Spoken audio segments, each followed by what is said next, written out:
minasyaitonirrajim. Bismillahirrahmanirrahim. Wa bihi nasta'in ala umuri dunya waddin. Summa salatu wassalamu ala sayyidina wa nabiyyina wa habibi qulubina Abil Qasimil Mustafa Muhammad Muhammad wa ali Muhammad. Allahumma salli ala Muhammad wa ali Muhammad. Allahumma salli ala Muhammad wa ali Muhammad. Bismillahirrahmanirrahim. Allahumma akhrijna min zulmatil wa akrimna bi nuril fa. Allahumma iftah abwaaba madaina ma'rifatan wa adkhilna fiha wa arafna jami'a maratibiha wa manaziliha wa maqamatiha warfa'na ila a'la maratibiha. Akhwati jami'an, aqulu lakum assalamualaikum warahmatullahi wabarakatuh. Mohon maaf tadi kalau nyanyi keras, jawab nyanyinya keras. Kalau bisa jawab salamnya juga keras. Assalamualaikum warahmatullahi wabarakatuh.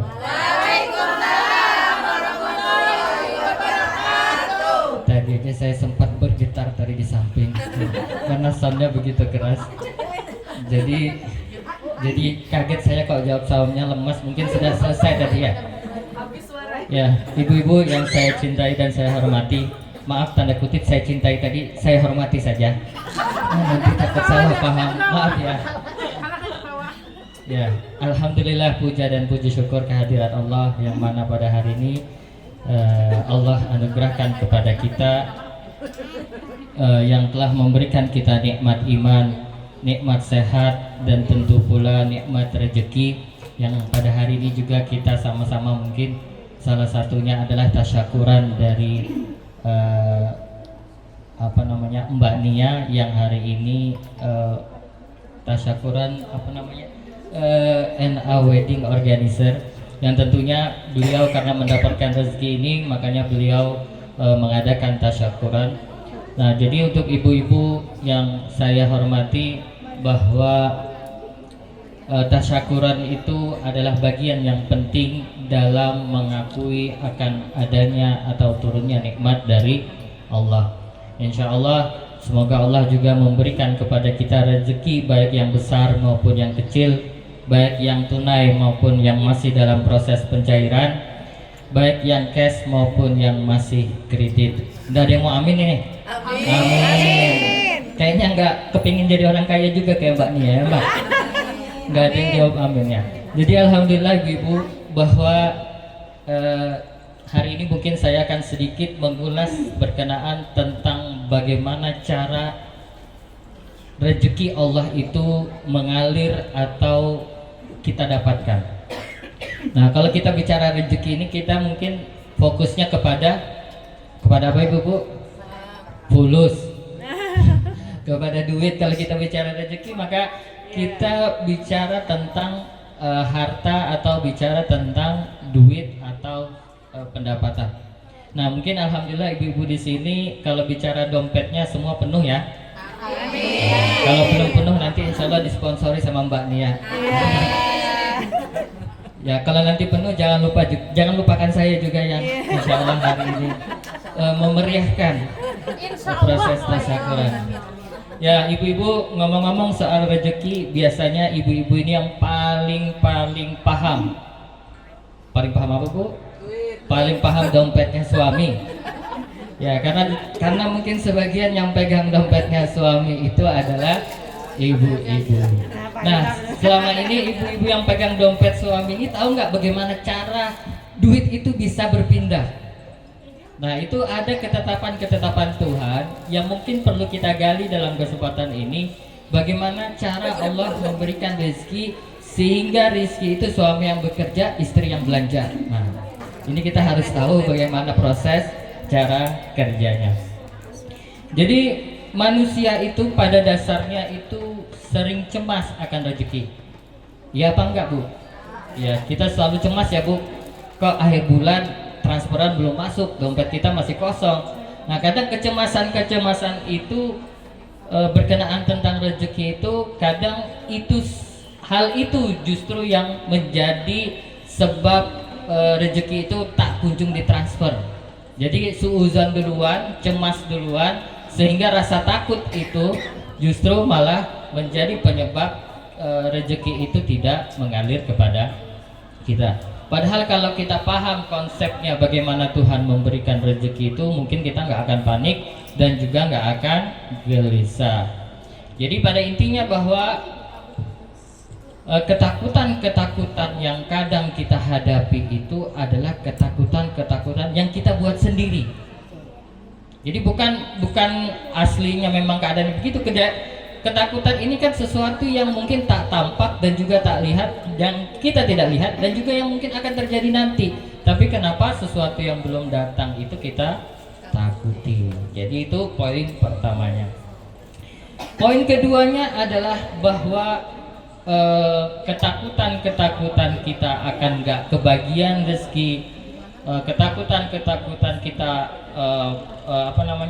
gelisah-kegelisahan ini menyebabkan rezeki itu menjadi penghambat dalam kehidupan kita sehari-hari. Bapak-bapak, ibu-ibu, ada mungkin di sekitar kita orang yang dia itu sudah punya sesuatu, punya rezeki sesuatu, tapi mungkin masih merasa gelisah. Bahkan ada yang mungkin juga di antara kita ini, banyak kayaknya yang di antara kita ini belum punya sesuatu, tapi ketakutannya juga ada. Nah, kalau yang punya itu juga takut, kadang yang belum punya pun juga takut. Nah, ketakutan-ketakutan ini adalah sumber masalah dan itu akan menarik energi-energi negatif di dalam diri kita. Kalau kita merujuk kepada ayat Al-Qur'anul Karim, misalnya di dalam surah Hud, Allah Subhanahu wa taala berfirman, "Wa ma min dabbatin fil ardi illa 'alallahu rizquha." Dan tidak ada satu makhluk melata pun di bumi ini melainkan Allah yang menjamin rizkinya. Ini kalau kita baca artinya sebenarnya Allah itu sudah menjamin rezeki kita. Artinya selama ini ketakutan kita itu, apakah kita nggak tahu bahwa Allah itu adalah penjamin rizki? Ketakutan dan kecemasan kita itu kenapa bisa terjadi? Ya karena kita membangun ketakutan-ketakutan yang itu belum tentu terjadi. Jadi masalahnya itu adalah masalah psikologis. Tapi sebenarnya kalau kita bisa melihat dengan ajaran-ajaran Islam, kita belajar dengan ajaran Islam, misalnya kita menengok ayat Al-Quran tadi, bahwa segala sesuatu itu pasti dijamin oleh Allah rizkinya. Jadi jangan takut ya ibu-ibu, insya Allah dompet suaminya itu pasti akan ibu-ibu pegang. Nah, sebagai contoh jaminan-jaminan ini, kalau kita lihat misalnya ini kan berbicara tentang makhluk melata. Nah, kalau kita melihat bahwa di luar itu ada makhluk yang bernama burung. Burung itu kalau di dalam riwayat, misalnya di Rasulullah SAW bersabda, "Lau annakum tatawakkaluna 'ala Allah haqqa tuwakkiluhu la razaqtum kama turzaqut tayr ta'uddu khimasan wa taruhu batanan." Rasulullah bersabda, kalau kalian bertawakal kepada Allah dengan sebenar-benarnya tawakal, niscaya kalian akan diberi rizki sebagaimana burung itu diberi rizki. Jadi ibu-ibu, burung itu pagi keluar cari makan, sorenya dia pulang dalam keadaan kenyang. Burung itu nggak punya toko, nggak punya ruko kayak Mbak Nia. Dia juga nggak punya buku rekening, dia juga nggak punya akun Shopee buat jualan. Tapi burung ini ketika dia pergi pagi, pulang sore perutnya kenyang. Artinya apa? Bahwa rezeki itu insya Allah dan insya Allah asal kita positive thinking dan husnuzan, Allah pasti akan jamin rezeki itu. Nah, apa caranya? Yaitu kita harus pertama husnuzan. Burung itu keluar dalam keadaan lapar dan balik sore dalam keadaan kenyang. Artinya apa? Yang penting keluar dulu. Burung itu keluar, nggak tahu dia rezekinya ada di mana. Adakah di langit kah, ataukah di bumi kah, ataukah di darat kah, ataukah di pohon kah, ataukah di bunga. Dia nggak pernah tahu. Seperti kita yang tahu bahwa rezeki kita ada di sini, ada di sini, ada di sini, nggak pernah tahu. Tapi dia keluar dari sarangnya, keluar dulu, entah nanti di mana dapatnya dia. Yang penting adalah berusaha. Jadi intinya adalah kita keluar aja dulu, kita ikhtiar aja dulu. Masalah hasil, insya Allah kalau kita yakin Allah akan berikan hasil yang terbaik. Jadi ibu-ibu, kalau kita lihat lagi misalnya di lagu cicak-cicak di dinding, ada yang hafal nggak di sini lagu cicak-cicak di dinding? Teteh hafal, mungkin bisa dipakai gendrangan teh. Ya, kalau kita lihat lagu cicak-cicak di dinding itu, bagaimana kalau kita bayangkan itu, bagaimana seorang cicak dia itu nempel di dinding. Seekor. Sebelumnya apa teh? Seorang cicak. Oh, itu berarti cicak-cicak jadian.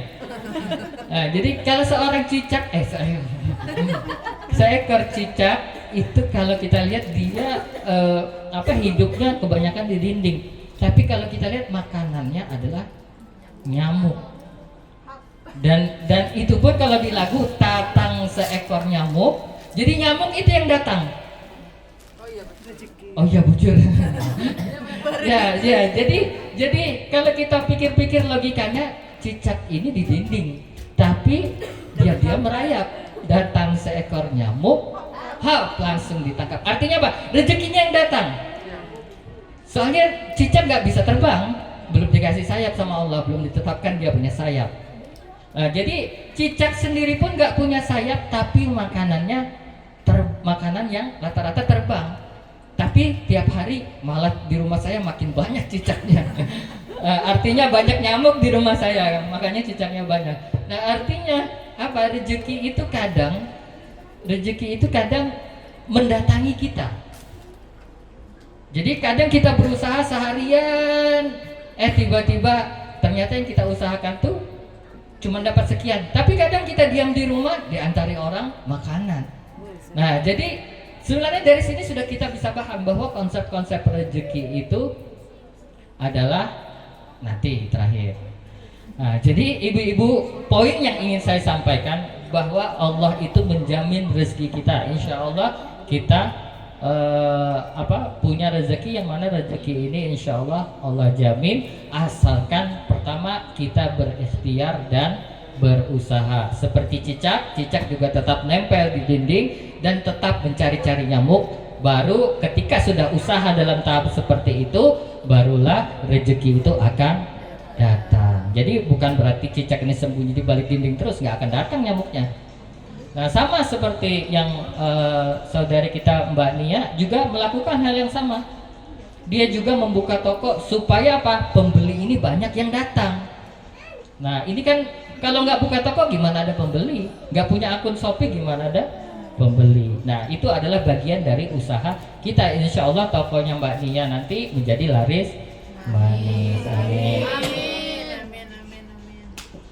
Kemudian konsep rezeki yang kedua adalah bahwa rezeki itu adalah bagian dari rahasianya Allah.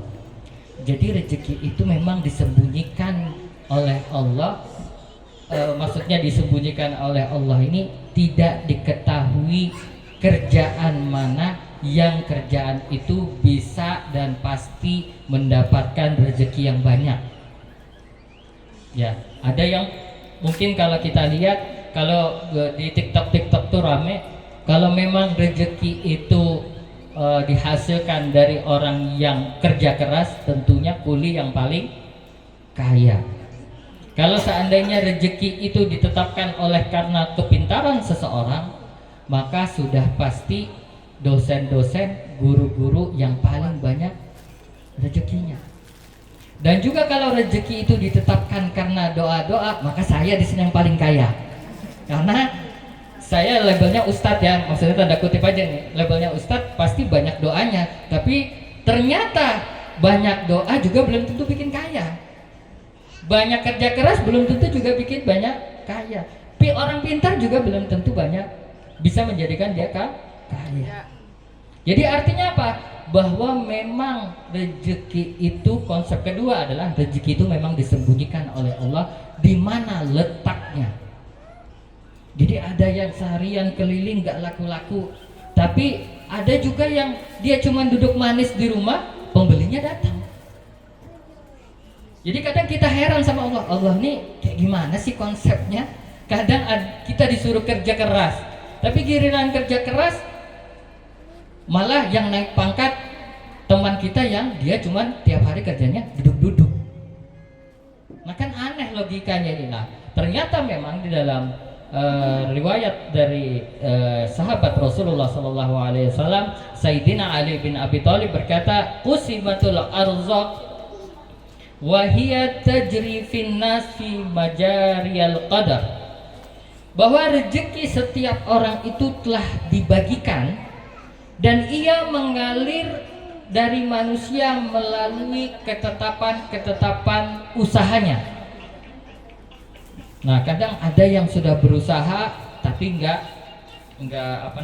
dapat hasil.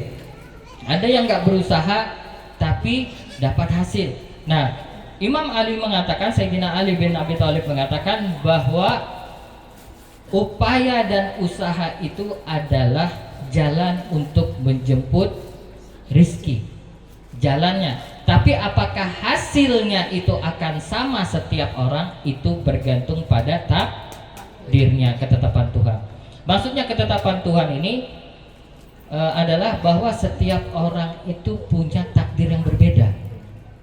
Ada yang mungkin dia dilahirkan dari keluarga yang miskin, mungkin kita contoh aja, ada yang dilahirkan dari keluarga yang tidak berada, tapi ternyata ketika dia berusaha sedikit aja terus tiba-tiba naik jadi. Nah ada yang dia itu dari orang yang berduit kemudian turun sampai dia jatuh miskin. Nah ketetapan ini ternyata setiap orang berbeda. Kenapa? Karena mungkin sebagian ada yang mungkin kita tidak tahu, mungkin ada yang karena doa orang tuanya, sebagian mungkin ada mungkin dosa-dosa yang pernah dia lakukan, atau mungkin sebelumnya dia pernah pernah melakukan kesalahan sehingga seharusnya rezekinya itu naik tapi Allah tahan dulu, Allah ganti dengan sesuatu yang lain.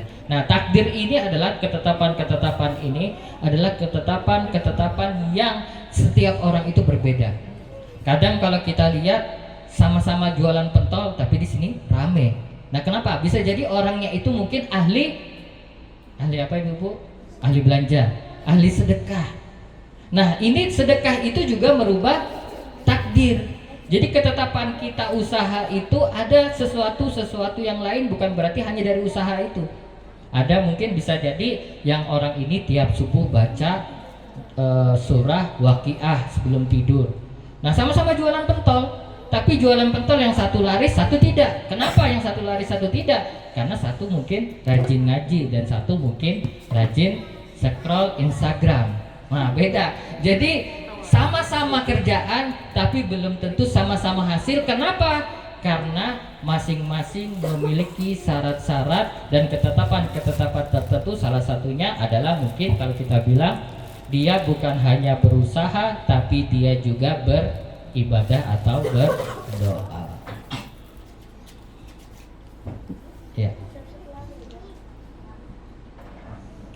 Kalau kita lagi lihat di dalam ayat Al-Qur'anul Karim surah Al-Mulk ayat 15, di sini jelas sekali Allah mengatakan huwallazi ja'alakumul arda zalula famshu fi manakibiha wa kulu min rizqihi wa ilaihi nusyur. Dialah yang menjadikan bumi itu mudah bagi kamu, maka berjalanlah di segala penjurunya dan makanlah sebagian dari rizkinya. Nah ini ayat tentang rizki. Jadi kalau kita ingin tahu bagaimana rezeki Tuhan, di dalam ayatnya itu Allah berfirman, Allah menjadikan bumi itu mudah. Artinya kita untuk cari rezeki itu sebenarnya mudah. Untuk dapatkan rezeki itu sebenarnya mudah karena sudah ada ayatnya, huwallazi ja'alakumul arda zalula. Dan Allah telah menjadikan bumi ini mudah bagi kita. Artinya kita cuma butuh usaha sedikit, maka berjalanlah, kata Allah, maka berjalanlah ini maksudnya kita harus suruh keliling.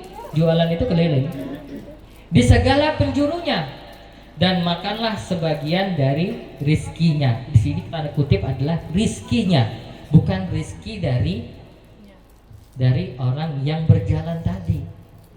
Artinya apa? Kita bumi kita cari rezeki itu dipermudah oleh Allah, kemudian kita disuruh jalan di segala penjuru bumi ini, kemudian makanlah sebagian dari rizkinya. Artinya Allah akan memberikan rizki kepada kita. Ini sebenarnya konsep rezeki itu. Artinya kalau kita benar-benar memahami, insya Allah kita nggak perlu takut dompet kita kosong. Ya Bu Susi ya? Insya Allah. Ya, jadi rezeki itu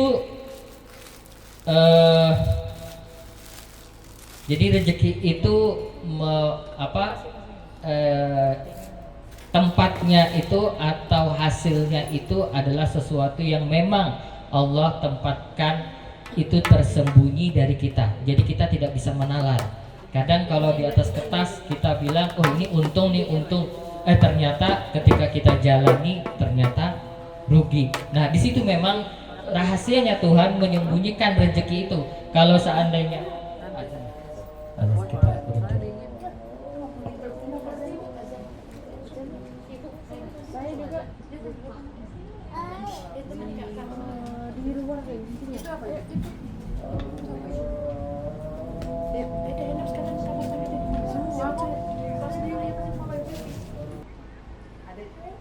mati nggak? Memiliki rezeki yang lebih besar, kadang juga tidak pasti bahwa orang yang banyak berdoa juga rezekinya akan lebih banyak. Sehingga kesimpulannya bahwa Allah memang menyembunyikan rahasia-rahasianya, ketetapan-ketetapannya, bahwa rezeki itu memang tidak bisa kita pastikan dari arah mana dia akan datang. Yang keempat, oleh karena itu kesimpulannya adalah kita jangan khawatir ketika kita sudah berusaha dan dapatnya segitu, dan dapatnya itu juga pemberian dari Tuhan. Maka setelah itu apa yang harus kita lakukan? Taklifnya kita apa? Kerjanya kita apa? Yaitu pertama, ridho akan ketetapan Allah dan bersyukur atas nikmat yang telah ada dan telah diberikan. Jadi kalau kita sudah berusaha dapatnya segitu, maka apa yang harus kita lakukan adalah ridho dan bersyukur. Karena di dalam riwayat dari Sayyidina Ali bin Abi Thalib, beliau bersabda, irdi bima qasamallahu laka takun aghanan nas. Ridholah dengan apa yang Allah bagikan kepadamu, maka engkau akan menjadi orang yang paling kaya. Nah, ridho itu adalah salah satu usaha kita dan upaya kita. Kalau kita sudah berusaha namun rezeki kita hanya segitu, itu pertama kita harus ridho dulu kepada ketetapan yang Allah tetapkan. Yang kedua adalah bersyukur. Karena apa? Karena di dalam ayat itu sangat jelas Allah berfirman, la in syakartum la azidannakum, la in kafartum inna azabi lasyadid. Sesungguhnya kata Allah, jika kamu bersyukur kepadanya, niscaya aku akan tambah nikmatmu. Tetapi jika kamu mengingkarinya, maka azab Allah itu sangat berat. Tadi satu pertama kaidahnya bahwa rezeki itu ditetapkan oleh Allah. Yang kedua, rezeki itu masih gaib dan kita tidak pernah tahu dari arah mana dia datang. Dan yang ketiga, maka kita harus ridho atas ketetapan Allah itu dan harus bersyukur supaya Allah akan tambah nikmatnya. Jadi barang siapa yang bersyukur kata Allah, maka Allah akan tambah nikmatnya. Kalau mau rezeki tambah, maka kita jangan cuma hanya meminta, tapi juga harus bersyukur kepada Allah. Jadi ibu-ibu, bapak-bapak, 3 orang, 4 orang yang saya hormati, jadi kadang rezeki itu bukan hanya sesuatu yang menyenangkan buat kita. Terkadang rezeki itu adalah bagian sesuatu itu menurut kita itu merupakan gangguan. Jadi jangan kita pikir bahwa rezeki itu selalu manis, selalu duit, atau rezeki itu selalu sesuatu yang menyenangkan kita. Tidak. Bahkan sesuatu yang tidak menyenangkan buat kita itu juga rezeki dari Allah, dan itu perlu kita syukuri. Sebagai contoh, istri yang cerewet misalnya, itu rezeki. Kenapa rezeki? Kalau kita bandingkan sama orang yang belum menikah, artinya apa? Orang ini punya rezeki berupa istri walaupun tanda kutip cerewet. Saya nggak bilang lah Bu ya, itu contoh-contoh, jadi bukan untuk ibu-ibu di sini.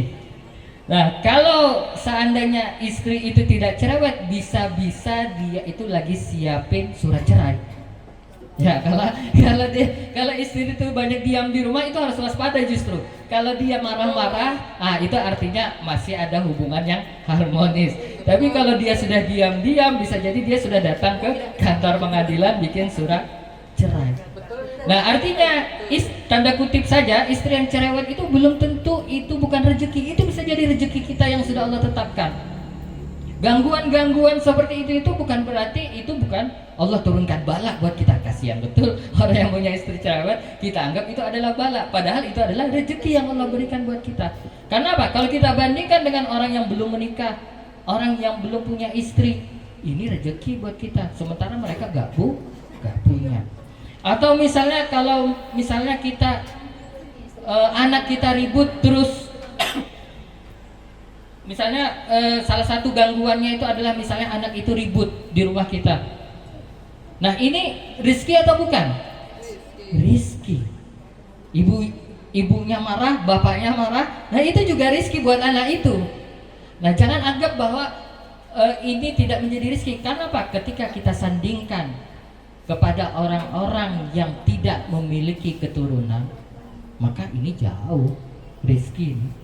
Atau orang-orang yang mungkin anak-anaknya sudah meninggal dunia. Artinya apa? Anak yang ribut itu merupakan rizki buat kita. Ini banyak dirindukan oleh orang-orang yang tidak memiliki keturunan, atau mungkin keluarganya, atau mungkin misalnya anak sama ibunya ini cerewet aja terus. Padahal buat anak ibunya itu ada rizki. Kenapa? Karena banyak anak-anak yang tidak memiliki ibu. Jadi tidak setiap gangguan itu adalah musibah. Makanya tadi saya bilang la in syakartum la azidannakum. Jadi ketika kita sudah rizki itu abstrak bagi kita, kemudian rizki itu gaib hanya Tuhan yang tahu. Terus yang ketiga, kita harus bersyukur dan ridho atas ketetapan Allah itu. Karena bisa jadi hal-hal yang buruk tadi itu merupakan rizki yang Allah tetapkan buat kita. Oh, teteh paling ini dicatat teteh, direkam lagi, aduh jangan disebar ya teh, nanti saya viral. Saya sebar ke 1 orang. Wah, ini pasti suaminya.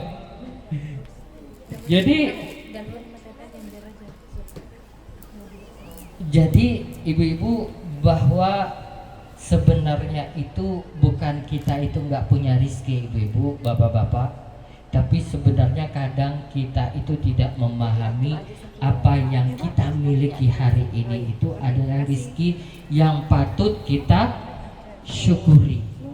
Kalau kita syukur, insya Allah dengan rasa syukur dan ridha tadi, Allah akan tambah nikmatnya untuk kita. Kemudian yang terakhir, bahwa rizki itu banyak wujudnya. Tadi kalau di awal saya bilang bahwa rezeki itu kita bicara tentang fulus, tentang duit, tentang harta. Ternyata bahwa rizki itu adalah apapun yang Allah berikan buat kita, Yang pertama, rizki yang pertama kali kita dapatkan itu adalah rizki berupa kesehatan. Kesehatan itu juga adalah rizki. Kalau kita tak kemarin pernah bahas makan enak atau enak makan? Enak makan. Artinya apa? Enak makan itu bergantung pada kesehatan. Kak.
Ibu-ibu, saya lanjut sedikit ya, sehingga saya bisa tutup. Habis itu kita akan menikmati hidangan rezeki yang sudah disiapkan oleh Mbak Nia, insya Allah. Tapi kalau bisa rezeki saya jangan diambil ya, maksudnya saya ngambil yang paha. Paha semua. Paha semua ya Mbak? Saya sudah lihat deh. Oh, paha semua. Alhamdulillah saya sudah dapat bocoran. Jadi rezeki saya sudah bisa ditakar dari saya duduk di sini. Karena saya dapat WA-nya itu, Mbak Nia sudah siapkan nasi mandi. Oh, ini rezeki berarti. Belum tentu semua orang akan dapatkan hal yang kita rasakan hari ini. Yang terakhir yaitu tadi bahwa rezeki itu banyak wujudnya, terutama adalah rezeki yang pertama kali kita rasakan tadi antara enak makan atau makan enak, tentu kita akan pilih enak makan. Walaupun makanan itu gak enak, kalau kita enak makan maka makanan itu jadi enak. Alhamdulillah saya hari ini dalam kondisi normal, sehat, gula masih aman tadi saya cek. Jadi insya Allah saya akan enak makan hari ini. Insya Allah, karena juga di sini bukan hanya enak makan, tapi makanannya juga enak. Jadi double. Alhamdulillah. Jadi kesehatan adalah salah satu nikmat dan rezeki yang Allah berikan kepada kita. Kemudian keturunan-keturunan yang soleh itu juga merupakan rezeki bagi kita. Kemudian tetangga-tetangga yang gak suka nyinyir itu juga rezeki buat kita. Jadi mereka gak nyinyir aja itu rezeki sudah buat kita. Kenapa? Karena kita bisa mendapatkan rezeki ketenangan batin. Jadi rezeki itu bukan hanya seputar harta uang, tapi segala hal yang Allah berikan kepada kita itu adalah rezeki. Nah, mungkin itu saja dari saya. Insya Allah Allah akan meluaskan rezeki kita semua yang di sini, maupun yang tidak hadir dan tidak memiliki kesempatan untuk hadir di sini juga Allah luaskan rezekinya, Allah tambah nikmatnya, dan semoga Allah juga menjadikan kita sebagai insan-insan yang tidak lupa bersyukur kepada Allah dan ridho atas ketetapan-ketetapannya. Insya Allah itu saja dari saya, kurang lebihnya saya mohon maaf. Bapak-bapak, ibu-ibu yang saya hormati, semoga Allah mengampuni dan merahmati kita semua. Wabillahi taufiq wal hidayah. Wassalamualaikum warahmatullahi wabarakatuh. Waalaikumsalam warahmatullahi wabarakatuh. Di belakang main-main. Banyak lah Kustania.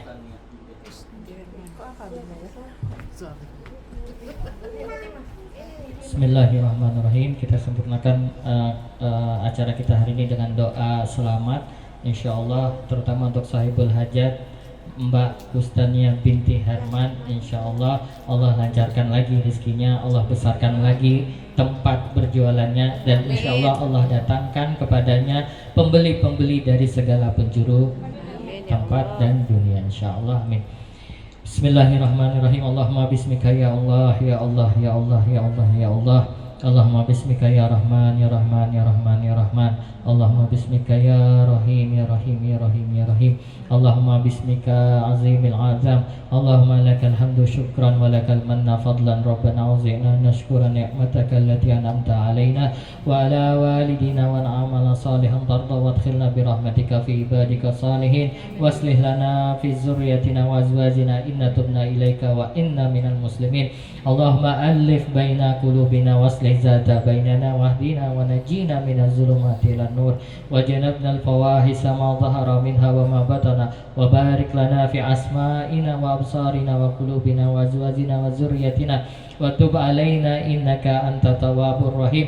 Allahumma ahillahu alaina bil amni wal iman was salamah wal islam wal afiyah wal auni ala salah was siyam wal qiyam wa tilawatil Qur'an. Allahumma sallimna li hadhihi sa'ah wa tusallimna minna wa sallimna fihi hatta yanqadhi anna hadha syahr wa qad afawta anna wa ghafarta lana wa rahimtana. Allahumma tawwil umurana wa sahhi ajdasana wa nawwir qulubana wa tsabbit imanana wasin amalana wa wasi' arzaqana wa ila khair qarribna wa nishar abidina waghdi hawaijana wa sahil umurana wa hasil maqasidana fid dini wa dunya wal akhirah wa akhtim lana bil iman wal islam wa ihsan wa akhtim lana bi husnil khatimah wa la takhtim lana bi su'il khatimah. Allahumma ja'al akhira kalamina wa inda intiha ajalina qawla la ilaha illallah Muhammadar Rasulullah innaka ala kulli syai'in qadir. Allahumma inna nas'aluka salamatan fid dinina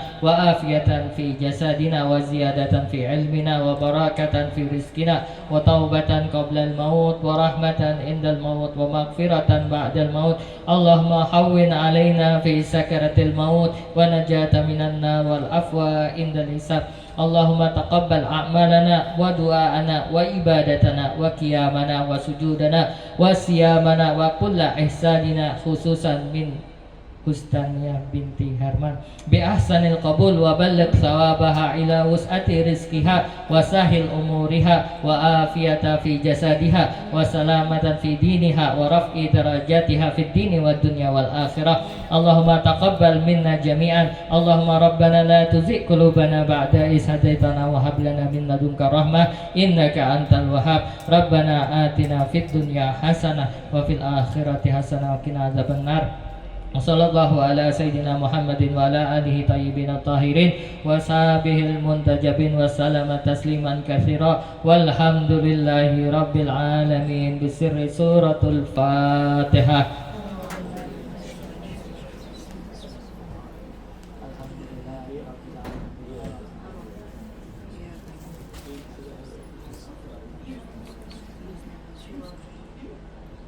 Itu saja dari saya. Kurang lebihnya saya mohon maaf. Insya Allah kita akan nikmati hidangannya dan tak lupa juga kita bersyukur kepada Allah. Alhamdulillah. Wassalamualaikum warahmatullahi wabarakatuh. Waalaikumsalam warahmatullahi wabarakatuh.